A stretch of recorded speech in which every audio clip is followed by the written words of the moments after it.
The Gold Key winners have the opportunity to move on to the national stage of the competition and even have an opportunity to have their work displayed at Carnegie Hall in New York City. Boards cover the broken window behind me where a frequent customer used his knowledge to break into the cash register.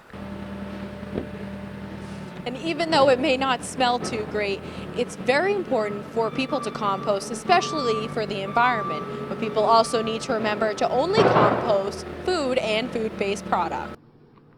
Thank you, Mike, and thank you, Alex. Yes, I'm here on scene in Concord, and as you can see right here behind me, the building has been a complete loss.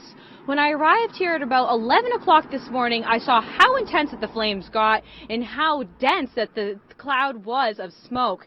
And there were no injuries that were reported, but the road was closed, then moved to about one lane after about an hour, and now Route 2 has been opened. When I arrived here at about 5 p.m. today, Concord Fire Department was finishing up cleaning up the debris, and now they are gone. But earlier today, I spoke with some of the witnesses of the fire. By the time we got here, fire had already gone out the back side of the building, and it wasn't safe to put anybody in. It's a matter of just surround, keep it spreading up to the house. Some trucks and stuff are up on the back side. Incredible pictures show the magnitude of the fire that broke out late this morning at P&S Furniture on Route 2 in Concord. Flames could be seen from miles away, and residents watched as their neighbor's business went up into flames. It's a shame. I mean, I don't know. It's a big fire. I didn't know if it's going to get away, but I think the wind is killing them. Route 2 was closed for over an hour as multiple fire departments tried battling the blaze. So we got here, had to set up dump tanks, which portable ponds, and then we've got tankers from 8 different departments here to get enough water. We're hauling water from 2 places. That was the biggest issue. Concord Fire Department is appreciative for all of the assistance they received. Yeah, it just shows how good mutual aid works. We couldn't do it, especially during the daytime, short of help. When we got here, there was only 3 of us here from our department. So, the mutual aid is what saves us things like this with all the area towns.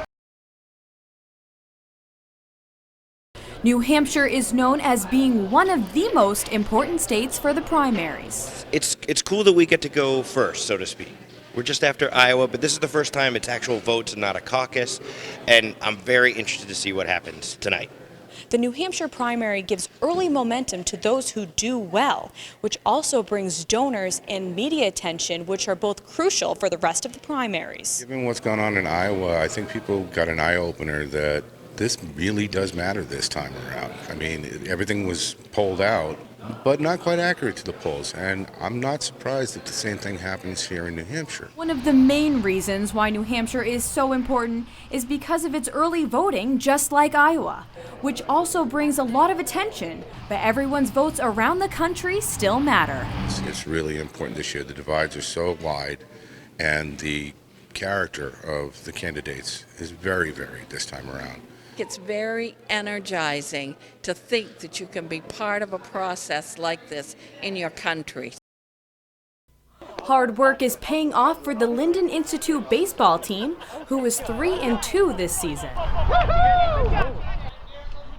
They play well together. They're coming together as a team still early in the season. They're doing a lot of good things. The boys' baseball game started off slow, but the boys stayed strong till the end.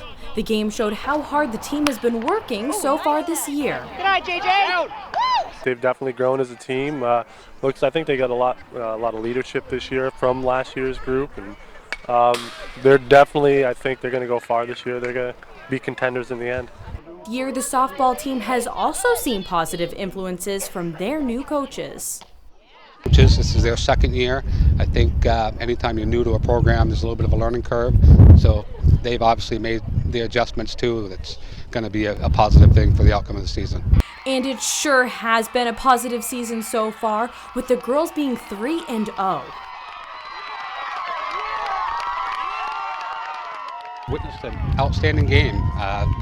Linden came back in the final inning, 1 run down to score it on scored 2 runs.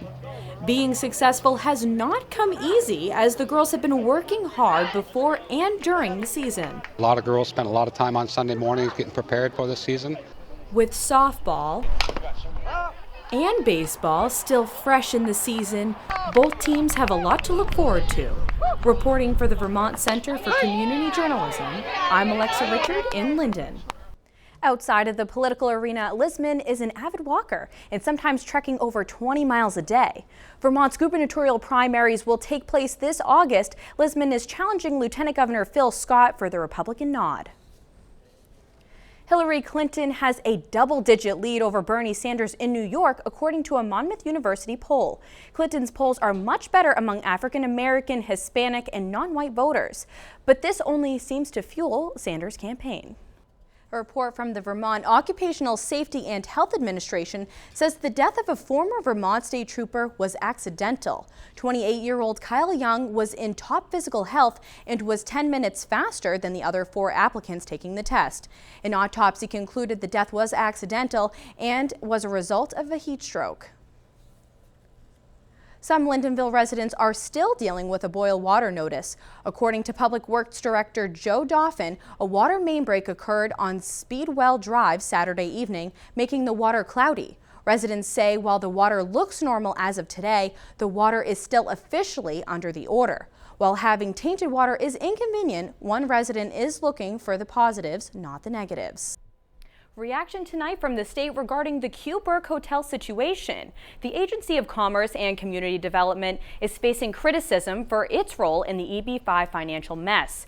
Agency officials say they need more information before releasing $120,000 in remaining funds, a far cry from the $4.5 million that Peak CM is seeking for work done at the hotel. Secretary Pat Moulton says the financial review process is taking longer than expected, but the state is not responsible for the issue. State police are investigating a theft in Bradford that left one truck without a tailgate. Police responded to a call from Wells River Chevrolet yesterday after they discovered a tailgate was stolen from a Chevy Silverado. The tailgate was stolen sometime between 4 p.m. on the 26th and 8 a.m. yesterday. Officials are asking people to call the state police if they have any more information.